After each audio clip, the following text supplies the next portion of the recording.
তো হলে আল্লাহ ওই ব্যক্তির দিকে মুখ ফিরিয়ে নেন, ওই ব্যক্তির দিক থেকে মুখ ফিরিয়ে নেন। ভাইরা আমার, নবী করিম সাল্লাল্লাহু আলাইহি ওয়াসাল্লাম একটি প্রসিদ্ধ হাদিস আছে, তিনি বলেছেন সালাসাতুল লা ইয়াকাল্লিমুহুমুল্লাহু ওয়া লা ইউযাক্কিহিম ওয়া লা ইয়ানজুরু ইলাইহিম ওয়া লাহুম আযাবুন আলীম।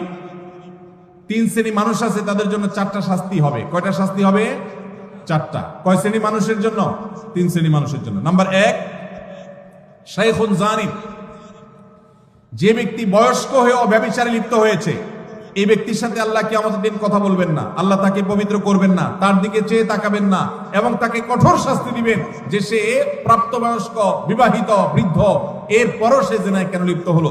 নাম্বার 2, ওয়া মালিকুন কাযযাব, যেই রাজা, যেই শাসক প্রজাদের সাথে মিথ্যা কথা বলে, প্রতারণা করে, ডাহা ডাহা মিথ্যা কথা বলে, এরকম বাদশা, এরকম রাজা, এরকম শাসক, তাদেরকে নবী সাল্লাল্লাহু আলাইহি ওয়াসাল্লাম বলেছেন কিয়ামতের দিন আল্লাহ তাদের সাথে কথা বলবেন না, তাদের গুনাহগুলোকে মাফ করবেন না, পবিত্র করবেন না, এবং আল্লাহ তাদের দিকে তাকাবেন না, চেয়ে দেখবেন না, এবং তাদের জন্য কঠোর শাস্তি রয়েছে। আর 3 নম্বর হলো ওয়াইলুন মুস্তাকবির, যেই গরিব পরিবার, মানুষটা গরিব আবার অহংকার করে, তো এই ব্যক্তিকেও আল্লাহ রাব্বুল আলামিন কিয়ামতের ময়দানে এই শাস্তিগুলো দিবেন।